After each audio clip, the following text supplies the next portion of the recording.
Bruhim Habaim, that is welcome in Hebrew. Boker Tov, good morning. Bruhim Habaim to this message today entitled The Exclusivity of Jesus Christ in Salvation Makes the Gospel More Harder to Explain or to Preach. The exclusivity of Jesus in salvation makes the gospel more hard to preach. Yun po ang ating pag-uusapan ngayon at ito po ay matatagpuan sa Acts chapter 4 verse 1 to 12 po ang ating tatalakayin. Welcome to this message.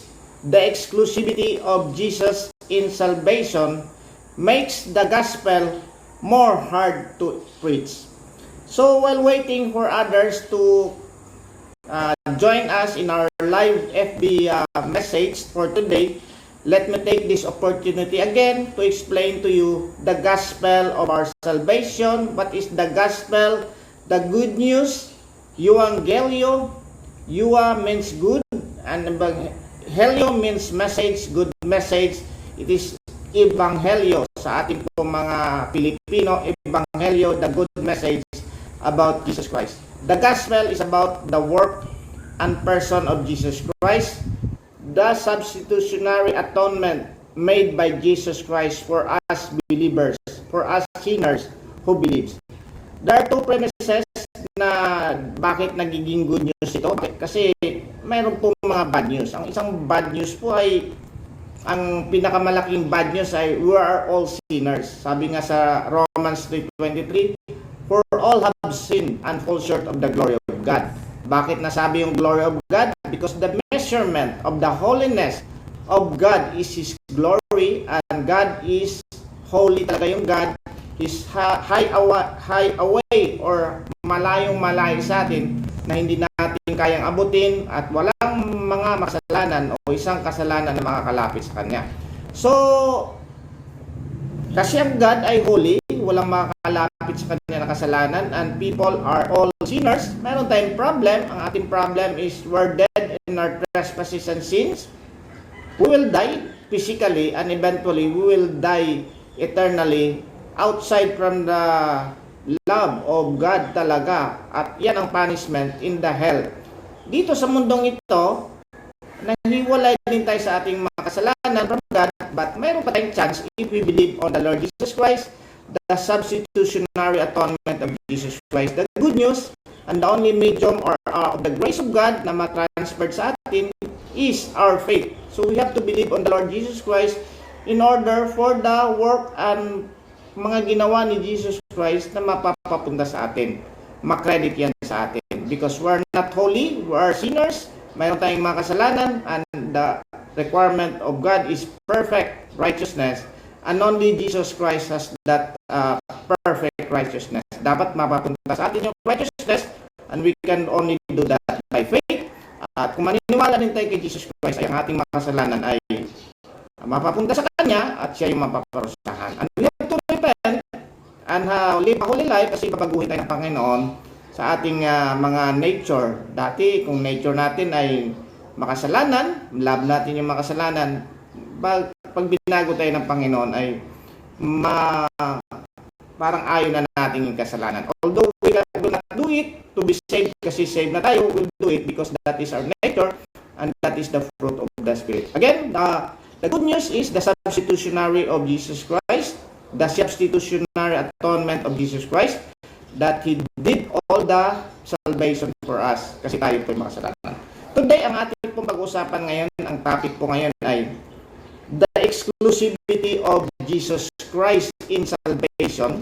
Bakit exclusivity? Kasi siya lamang ang kaparaanan ng ating salvation makes the gospel hard or more hard to explain kasi it is against the nature talaga ng tao po ay parang ayaw niya ng exclusivity. Gusto niya maraming kaparaanan.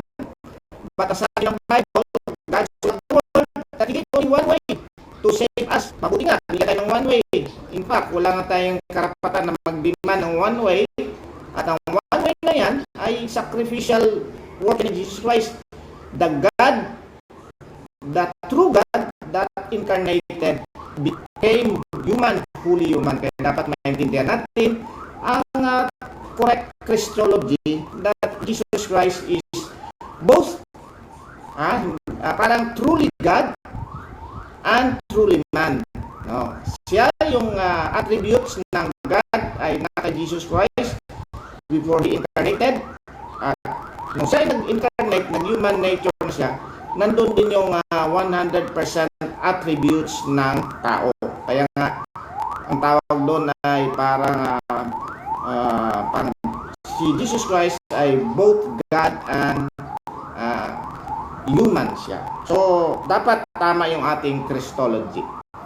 So, ngayon po ang ating pag-usapan ay nasa Acts 4, 1-12. Babasahin ko po ito at ating explain bakit po ano ba ang nararamdaman at ano ba mga belief ng mga early apostles o yung mga apostol talaga, hindi not early, the apostles of Jesus Christ.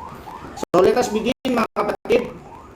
Babasahin ko po ito ang aking version sa New King James Version po ito. Acts 4 verse 1-12. Ito po ay si Peter po ito at saka si John na nandun sa temple. Now as they spoke to the people, the priest, the captain of the temple, and the Sadducees came upon them, being greatly disturbed that they taught the people and preached in Jesus the resurrection from the dead.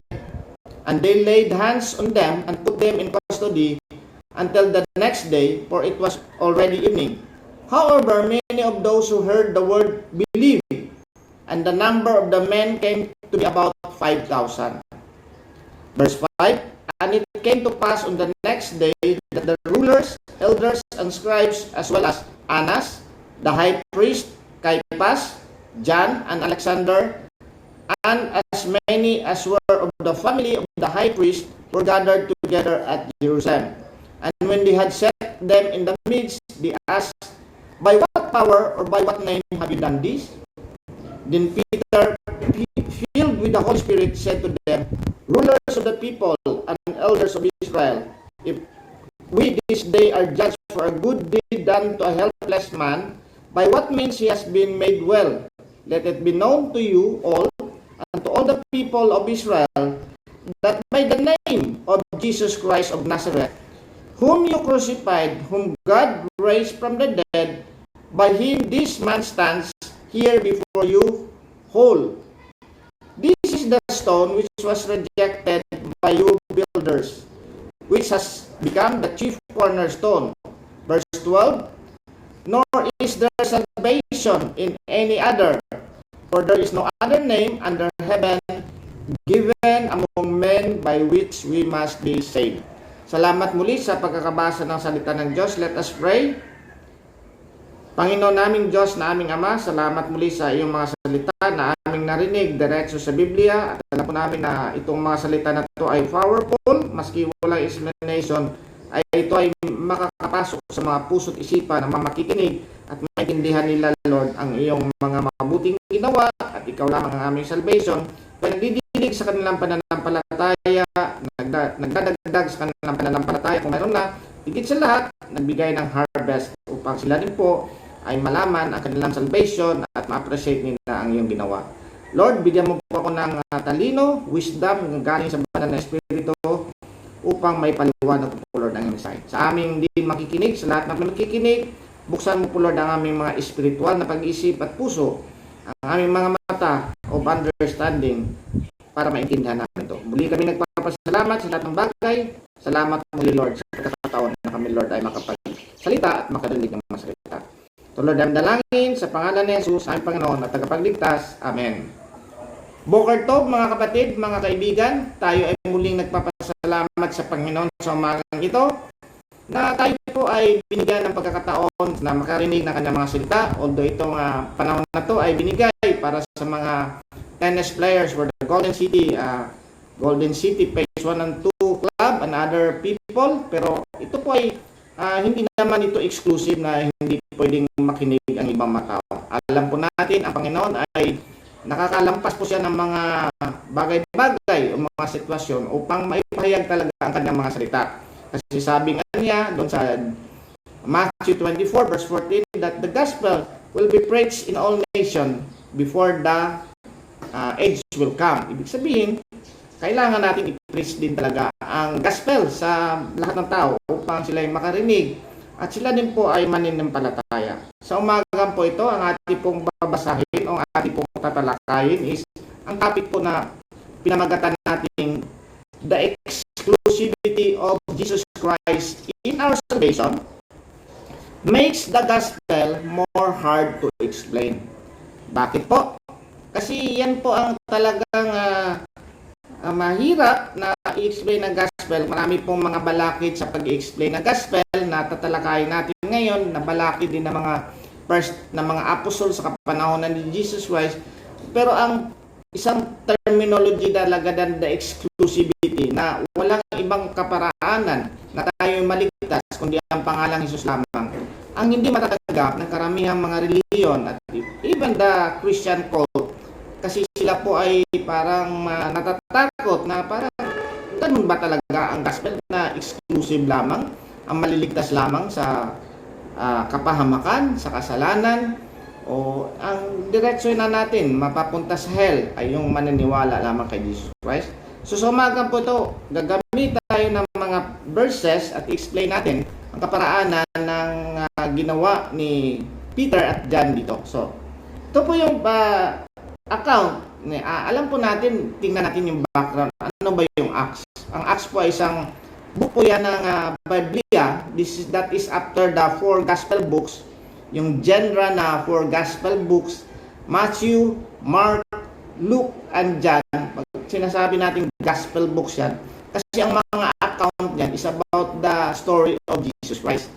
After that, meron tayong makikita mga epistles. Ang epistles po ay mga sulat ni na Pablo, ni na John, ni na Peter, ng mga apostol sa mga churches or even to the people. At meron tayong mga makikita mga general epistles like the Hebrew, na hindi natin alam ang author, na sinasabi sa Hebrew na hindi na tayo makatuloy sa ating sistema ng kapanahonan nila na nakurak yung sistema.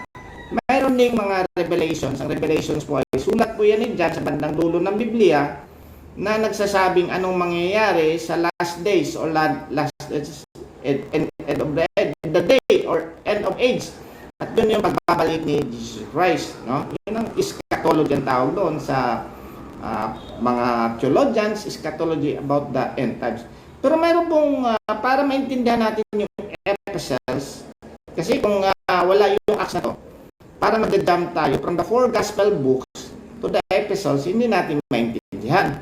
So ang Acts po, ito yung the Acts of the Apostle or the Acts of God ito in preaching the good news about Jesus Christ. Talagang si Jesus Christ ang bida dito, ginagamit ng mga apostol tulad ni Peter, John, and other apostles. At the same time, sa bandang huli, si Pablo yan na kinausap niya, unbeliever yan si Pablo, pero kinausap niya to preach the gospel doon sa mga Gentiles. So dito po ay account po ito ni Pablo, ni Peter nung napagaling na yung isang lame na beggar doon sa temple. Alam po natin na ang simula ng Acts ay sinabihan sila ni Jesus Christ na pumunta muna kayo sa Jerusalem, hintayin nyo doon ang babalik ng banal na espiritu na magbibigay sa inyo ng power to preach the gospel. Yun nga, no, sa Acts chapter 2, makikita natin yung Pentecostal na tinatawag natin, kasi the Pentecostal is about 50 yan. That is 50 days after the Passover celebration ng mga Hudyo. Nagkataon din po na ang plano ng God ay mamamatay si Jesus Christ on the Passover. Kaya natapati na the Pentecostal is 50 days after the death of Jesus Christ. No? So si Jesus Christ po ay nananatili pa ng 40 days to explain more about the gospel, the resurrection to the disciples. Nandun sila sa upper room, na bumababa yung banal na Espiritu Santo in a form of a tongue-like, parang dila, na parang nag-maneuver or nag-hover doon sa kanilang lugar, at sila po ay nagsasalita ng iba't ibang wika. Purpose doon ay para maintindihan ng mga visitors na hindi Hudyo ang salita o hindi Hebrew or Aramaic, na maintindihan nila yung gospel, at ini-preach yan ni Peter doon sa Pentecostal. Kaya doon sa Pentecost, maraming naligtas doon, about 3,000 people. After that, si Peter po at si John ay pumunta sa templo at napagaling nila yung lame na beggar doon. Kaya nga, ito na ngayon kasi nagpipreach na si Peter dito about na hindi sa amin galing ang kagalingan ng beggar na yan, ng lame beggar na yan. Siya ay talagang hindi nakakalakad since birth, pero sa power ng the name of Jesus Christ, siya ay nakakalakad. Kaya nga ito na ngayong situation na nagsasalita na po si Peter dito. Sabi niya, now as they spoke to the people, nang nagsasalita si John at saka si Peter, the priest, the captain, and the temple, and the Sadducees came upon them. So, ang temple po ay napakalaking business po ito sa kanilang kapanahonan. Magandang talaga to, magandang building ito. Ito na yung second temple na ginawa na ni Herod. Si Herod po ay parang isang king yan, king, some sort of a king doon sa Israel yan. Kasi ang mga kapanahonan nila, mayroon silang emperor na Roman Empire. Ang Roman Empire ay napakalawak, isa lang ang maliit na bansa lang yung Israel. Mayroon lang tinatalaga na mga consulate, yung sina Pontius Pilate, pero mayroon talaga parang dami king yung Israel noon. Ang tawag nila doon si Herod. Actually, si Herod ay parang hindi rin parang kalahating Jew or something like Gentile, na hindi rin talaga siya fully Jew talaga, pero binibili niya yung kingship doon sa Roman Empire. Parang political dynasty yan. Okay, Herod, kaya tawag doon sa kanila, may mga Herod, maraming klaseng Herod, three class, maraming mga generation yung Herod. Herod Antipas, Herod the Great, yung si Herod, dito, parang meron sila parang king sila sa Israel, pero under sila sa king, sa emperor. Meron din sila mga sina Pontius Pilate na governor ng king. Pero ang point ko dito ay ang templo po ay napakalaking business ito sa kanila. Dapat ko tinatawag na business kasi corrupted ang sistema ng mga Judaism sa kapanahonan na to. Although kung nandun sa good side naman, ang temple ay worship place yan ng mga Hudyo at ino-open nila yan sa iba't ibang mga lahi din, no? Pero lagay natin muna na parang ayaw nilang makaalis doon sa temple system nila kasi big business ito sa kanila. At ang usapan doon ng mga Roman people sa mga Jews, basta maayos lang yung pamalakad dyan sa templo nyo, pababayaan namin kayo dyan. Basta magbigay lang kayo ng tax sa Roma. Pero pag nagkagagulo na yan, ang temple na yan, o yung Israel na to, mayroon chance na si Herod maalis, o yung mga priest dito na under sa temple, ay maalis din at mawala sila ng parang hawak doon sa kanilang sistema, no? So ito po yung kasi pumasok si Pedro doon at saka si John at mayroon silang napagaling at nagsasalita sila doon tungkol kay Jesus Christ. So mayroon dito, now as John and Peter spoke to the people, the priest, yung mga priest, mga pari yan doon sa templo. Mayroon din karamihan ng mga pari doon sa templo kasi sila yung gumagawa ng mga alay, yung parang magsasacrifice, no? The captain of the temple. So meron din silang mga soldiers doon sa temple to parang mapapanatili peace. And the Sadducees came upon them. Ang Sadducees po ay isang group of, kasi mayroong 4 big groups ang kapanahonan nila. The Sadducees, the Pharisees, yung dalawa pa. At itong mga Sadducees, ito yung parang nagmamanage sa temple. Nagmamanage sa temple ito. Ang mga Pharisees po ay nandun sila sa mga probinsya, sa labas sila sa temple. Parehas lang mga religious leaders, pero yung Sadducees, mga elite ito mga mayayaman ito. Sila yung nagmamanage sa temple. So, kaya itong Sadducees, itong Sadducees na to, nung nasira ang temple nung 70 AD 70, parang nawala na itong mga Sadducees. Ang mga Pharisees lamang ang nag-i-exist na. So sabi na, being greatly disturbed that they taught the people and preached in Jesus the resurrection from the dead. Kasi sa kanila, radical itong gospel about Jesus Christ. Lalo na pag resurrection of the dead. Kasi hindi sila naniniwala from the resurrection of the dead. In fact, when Paul preached doon sa isang lugar, pag sinabi nila, ano ba yung bubbler na sinasabi ni Paul na yan, na parang, ano ba yung resurrection of the dead? So, new sa kanila to idea. Kaya nga, one of the reasons bakit hard ang, aside from the exclusivity of Jesus, hard na ma-explain natin as well, because this is a new concept or radical ito sa kanila na may mabuhay at Jesus pa na nag-claim talaga na siya God, which is truly God talaga din. Kasi sinabi din talaga, in-specify ni Peter dito na itong Jesus na to ay si Jesus of Nazareth ito. Ito yung kababata nyo na nakatira sa Nazareth. Although pinanganak sa Bethlehem ito si Jesus Christ, nung tumakas si Maria at si Joseph sa kay Herod, kasi papatayin ni Herod yung bata kasi takot siya na mawalan, kasi king, predict talaga na may king. So si Herod na king doon, dami king, natatakot siya na mayroong makaagaw sa kanya na king kasi predict talaga itong si Jesus Christ na king. Pinapatay ni Herod ang mga bata 2 years and below, kaya tumakas sila Mary at Joseph. Kasi sinabihan sila ng angel na tumakas muna kayo. Pumunta sila ng ilang mga years or months doon sa Egypt.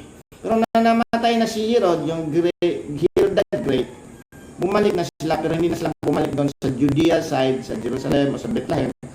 Doon sila pumunta sa Galilee, doon sa Nazareth. Kaya ang pangalan ni Jesus Christ of Nazareth. Ngayon, ayaw nila kasi radical ito para magugulo. They laid hands on them and put them in custody until the next day, for it was already evening. However, many of those who heard the word believed, and the number of the men came to be about 5,000. So sa kanila, parang tapos na yung office nila, hindi na nila matatry itong tao na to, kailangan nila munang ilagay muna sa isang lugar, prisuhan. Pero ang malinaw dito, nasabi, nung maraming naniniwala about Jesus Christ at the resurrection, nag-believe sila. At ang number doon ay 5,000, about 5,000. Katulad ng aking kinento, yung doon sa preaching ni Peter doon sa Pentecost, 3,000 ang nasave doon. Yung nagsasama-sama before the Pentecost, 120 na mga believers lamang yun, napakaliit, 120. The first preaching of Peter, 3,000 ang nasave. The second preaching of Peter, 5,000 kagad ang nasave. So sila ay nagsama-sama, no? So, ang una po ay the radical concept about the gospel that Jesus resurrected from the dead. That is the bread and butter ng gospel talaga. The resurrection of Jesus Christ. Kasi Jesus Christ died on the cross for our sin, buried and resurrected, bodily resurrection. So we Christians should believe on the gospel, the death, the burial, and the resurrection, and other aspect of Jesus Christ na nag-ascend siya sa heaven. So, pangalawa, anong reason? Sinabi ko na kanina na ayaw maguluhan yung mga sistema nila, no? Lalo na sa mga family of high priest. Sabi, and it came to pass on the next day that the rulers, may mga rulers din sila doon ng mga matataas, sa mga ordinary people, elders, ng mga nagmamanage doon sa mga templo o mga Judaism, and scribes. Yung scribes, mga matatalino to, kasi ito yung mga tao sumusulat ng Bible. Kasi kunyari, itong Bible na to ay parang naluluman na, sinusulat nila dyan. At the same time, mayroon silang sinatawag ng mga other oral law na iniisip nila na although hindi Bible yan, parang pinapass from one generation daw to one generation, sinusulat nila yung mga oral laws na yan, which is controversial na is that really from God or from man na talaga yung oral na mga books yun.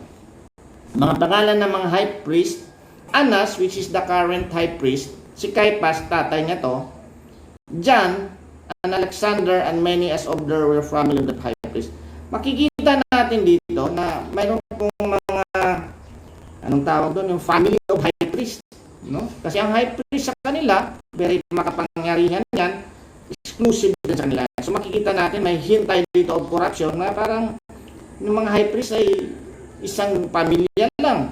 No? Were gathered together at Jerusalem. Kasi yung Jerusalem, yun ang pinaka-center talaga. Nandun yan sa Judea, nandun yung temple sa Jerusalem. In fact, ngayon ang pinag-aawayan talaga ngayon sa current Israel, yung pinaka-temple mount talaga na nandun ngayon sa Palestine, pero talagang kalahati ay nasa Israel, kalahati pero yun talagang pinaka-sentro ng kanilang templo doon. And when that set them in the midst, they asked, tinanong ng mga high priest, by what power or by what name have you done this? Kasi parang nagugulat sila. Only the priest lang talaga ang makakapagsalita sa Judaism, only the rabbi. Pero si John at saka si Peter na puno ng banal na espiritu, nagpipili silang i-preach ito, nagugulat sila. Palagi nilang tanong, by what power? By what power? Ano bang authority kayo? In fact, tinatanong din nila yan kay John the Baptist, kay Jesus Christ, what power? What power? What power? So, tinanong nila ngayon si John at si Peter, by what power or by what name have you done this? Verse 8, then Peter, filled with the Holy Spirit, no? Tandaan natin daw, filled with the Holy Spirit, kasi no one can preach the gospel na talagang makakapagpasok sa isipan ng tao kung hindi yan filled with the Holy Spirit, or yung mga tao ay ma-feel with the Holy Spirit. That is the parang mystery of the gospel, na ang gospel ay nakatago yan at mapipreach lamang yan ng filled with the Holy Spirit. At the same time, yung audience mo filled with the Holy Spirit din, no? Kasi kung hindi, ay hindi talaga maintindihan yung gospel talaga. Very hard to explain, mga kapatid. Ruler of the people and the elder of Israel, na nag-preach ulit si Peter. Then Peter, filled with the Holy Spirit, said to them, rulers of people and elders of Israel. So, sabi, kayo mga ruler kayo, mga leaders kayo, elders of Israel. If we this day are judged for good deed done to helpless man, by what means he has been made well? Anong kami inaccused, no? So, siyang magandang gawain na nagawa namin dito sa lame beggars na gumaling, let it be known to you and to all the people of Israel. Anong hindi nako ni Peter ito? Sabi niya, let it be known to you and all the people of Israel that by the name of Jesus Christ of Nazareth, no, the name of Jesus Christ of Nazareth, whom you crucified. Alam po natin, the gospel is about Jesus Christ of Nazareth, crucified, whom God raised from the dead, binuhay ulit ng God from the dead, by him this man stands here before you all. This is not our power, sabi ni Peter, this is not our power, but the power in the name of Jesus Christ. Yun ang nagkukos kung bakit itong pilay since birth ay naging nagumaling. Nag-stand here before you whole, buo. Tapos dito na yung 11 and 12 na very very powerful, na ito yung ating title, the exclusivity of Jesus Christ in salvation, is the makes the gospel more hard to preach. Sabi nito, babasahin ko. This is the stone, referring to Jesus Christ yan. This is the stone which was rejected by you builders, which has become the chief cornerstone. Now is there salvation in any other? For there is no other name under heaven given among men by which we must be saved. Sabi niya, itong stone na to, na supposed to be, ito yung stone ng foundation ng builders na magbibuild sa atin, sa ating pagpipreach ng ating sistema, nireject nyo. In fact, pinatay nyo. nagiging chief cornerstone. Ginawa talagang God ito. In the plan of God, ito yung chief cornerstone.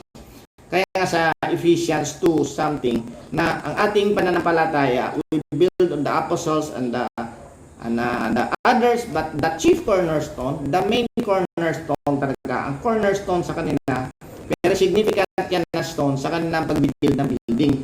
Kasi dapat ilapat nila yon, magandang stone yan, perfect na stone yan, na kung anong direction ng building nila, dapat doon magsisimula. Kung mali yung pagkalatag nila ng cornerstone, mali na yung ng direction. Kasi doon ipapatong, doon i-align lahat ng mga stone doon sa building. So, ang ibig sabihin ng chief cornerstone, lahat ng mga katotohanan sa ating sistema, doon natin i-align. We cannot align ourselves. We cannot align ourselves with other aspect. Although mayroong pwede nating align on morality, which is correct also. Pero kung ang ano doon ay dapat naka-align talaga kay Jesus Christ, pwede nang align sa isang filosofiya, pero kung hindi talaga naka-align kay Jesus Christ yan, mali pa rin yan. Although it is moral, pero moral lang yan sa paningin natin, pero that is not acceptable to God kasi hindi yan naka-align kay Jesus Christ.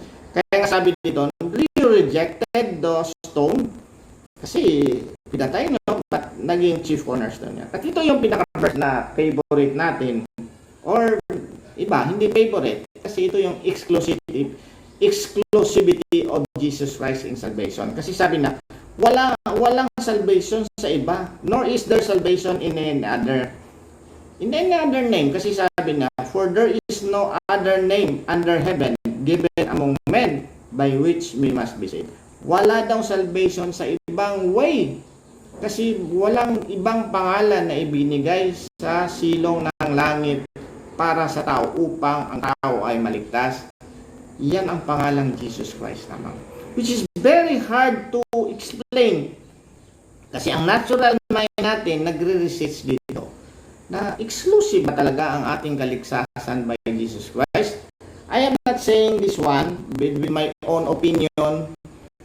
I'm saying this one because it was stated in the gospel that nor is there salvation in any other, for there is no other name under heaven given among men by which we must be saved. Ang save pa nga nila dito ay sa kanilang theory ay save lang from invasion, from political oppression. Pero ang save dito na tinutukoy ng God sa atin na na-expose sa ating pagbabasa ng mga epistle, ng mga sinusulat ng mga ni Pablo. Salamat tayo na tayo ngayon ay nandito sa end side na nakikita na natin ang whole Bible. Sa kanila napakahirap. Una-una, bakit napakahirap? Tanggapin ng gospel kasi radical concept yan na papalitan ni Jesus Christ lahat ng mga sistema ng Judaism. At si Jesus Christ ay resurrected. Radical concept yan. Number 2, na reason bakit sa panahon ni Paul, panahon ni Peter mahirap. Ayaw nilang maalis doon sa status quo. Ang status quo ay sila nagmamanage ng temple. Sila ngayon ang hari doon. Sila ngayon ang kanilang pagpakanon ay sila kumukuha na lahat ng mga revenues. Basta ganito lang mga batas nila. Sinusobrahan nila. So sabi ni Jesus Christ na tapos na yan. Ako na ang high priest. Ako na ang nagtupad sa mga batas. Wala na yan. Na ma-explain sa mga epistles. At ayaw nilang parang politician na ayaw magpatalo talaga. Papangatay sila na hindi mabago yung status quo. Kasi Jesus Christ is the new concept, the Christianity. Number 3 na napakahirap talaga. Sabi ni Peter, walang makakaligtas kung hindi kayo maniniwala dito sa pangalan ni Jesus Christ na pinatay nyo, inabandon nyo, you're supposed to be, ito yung cornerstone ng ating pananampalataya at ang ating pagpapahayag. So bakit natin pinapahayag ito? Marami pong nagtatanong, bakit exclusive talaga ang ating pagpapahayag ng gospel? Kasi that is the truth. That is the truth stated in the Bible. Sabi ni Jesus Christ, I am the way, the truth, and the life. No one comes to the Father except through me. Kung ako ay magsasalita, sasabihin ko, mayroong other way. Basta magpakabait lang kayo, wala kayong sa wala kayong sasaringin na mga tao, maliligtas kayo. That is not the gospel. Magkakamali din, magkakasala din ako sa inyo kasi pag nakita tayo doon, sabihin no, ba't mo kami inaalaw na maniniwala ng other gospel na kami pala ay hindi pala maliligtas kung hindi mag-believe kay Jesus Christ? Dala-dalahin ko yun sa inyo. Kaya nga, sabi nga ni Paul dito sa banda, nga ni Peter dito sa bandang dulo na I would rather obey God than people. So sa atin ito, although mahirap i-explain ito, we must insist the gospel that tayo ay makasalanan, hindi tayo makaabot sa kaluwalhatian ng God, malayong malayo yan because of our sin. Kaya nga nagpadala ang God ng Jesus Christ at tayo ay maniniwala doon upang tayo maligtas. That is the gospel. Simple lang naman talaga yung gospel eh. Simple lang yung gospel. You have to believe on the Lord Jesus Christ kasi nandoon lahat kay Jesus Christ. Kung anong mga solution mo, problema mo, nandoon lahat kay Jesus Christ. Hindi natin masusolusyonan ang ibang aspeto ng ating mga buhay kung wala si Jesus Christ. Mayroon lang mga band-aid lang yan na mga temporary solution. But ang best solution talaga, number one, ang point ni Jesus Christ, you have eternal life. Babasahin ko lang yung 1 John 5:11. Sabi ni John ito, 1 John 5:11, and this is the testimony that God has given us eternal life, and this life is in His Son, Jesus Christ. He who has the Son has life. He who does not have the Son of God does not have life. These things I have written to you who believe in the name of the Son of God, that you may know that you have eternal life, and that you may continue to believe in the name of the Son of God. So kung sasabihin ko sa inyo na maliligtas kayo by doing good works, wag nyo lang problemahin yung ibang tao, continue lang kayo, but you do not believe on the Lord Jesus Christ. I'm not doing my work, I'm not doing what is stated in the Bible. That sabi, he who has the Son has life. He who does not have the Son of God does not have life. Paano mo mapapunta? Paano mo makukuha si Jesus Christ? Sabi ko nga, you can only do it by faith. Because that is the only medium given to us in order to transfer the grace of God na ginawa ni Jesus Christ. Mercy and grace yun eh. Tayo ay may mercy. Yung mercy, hindi natin karapat-dapat yan ibinigay sa atin. Ay yung mercy na dapat maparusahan tayo, hindi tayo mapaparusahan, that is mercy. But the grace, hindi karapat-dapat sa atin, pero ibinigay sa atin. The righteousness of Jesus Christ na na-fulfill niya, that is mercy na ibinigay sa atin so that our records in heaven will be perfect na hindi tayo makasama doon sa mapaparusahan. And the mercy of God na tayo supposed to be mapaparusahan sa ating mga kasalanan kasi sabi ng Bible, God is righteous, just all the sins in the world should be punished. Dapat may mapanis talaga. Mercy yan. Hindi tayo na-punish because si Jesus Christ ang kumuha sa ating mga kasalanan. Siya nakarusahan sa atin. If we believe on the Lord Jesus Christ. Kaya minsan sa umagang ito mga kapatid, mga kaibigan, na the exclusivity of the gospel is, the exclusivity of Jesus Christ is true talaga yan. That we can only go to heaven, be reconciled with God, be united with God. Kasi ngayon ay separated tayo sa God. Enemy tayo ng God, ang ating nature enmity to God. We can only be reconciled with God and on our nature, lalapit tayo sa God. If God give us mercy and grace, we can only appropriate it through our faith in the Lord Jesus Christ. Kaya nga palagi natin sinasabi, believe on the Lord Jesus Christ and you will be saved, you and your household. I hope this message, marinig po ito ng bawat isa na there is exclusivity of our salvation in Jesus Christ. Yan po, tayo po'y ulit manalangin. Panginoong Diyos naming Ama, mula kaming nagpapasalamat sa pagkakataon na kami Lord ay makarinig ngayong masalita at makapagbigay ng mensahe sa bawat na binigay mo sa amin na bigyan ng mensahe. Alam po namin na hindi namin to kaya sa aming sariling katalinuhan, maski gaano kami kagaling mag-explain ng gospel kung mula po ang banal na espiritu na nagbabago po ng aming isip, kung ma-receive namin ang magandang balita ng kaligtasan at mag-regenerate sa amin. Wala po kami magagawa, But we have also the responsibility to believe on the Lord Jesus Christ. At kung kami po ay nasa iyo na, kami din po Lord ay may responsibility to preach the gospel. At the same time, maging bunga din po ang aming good works upang makita ng mga tao. Natutuo po ang aming pananampalataya. Salamat po Lord at dalangin namin po Lord. In Jesus Christ our Lord and Savior. Amen. God bless po mga kapatid.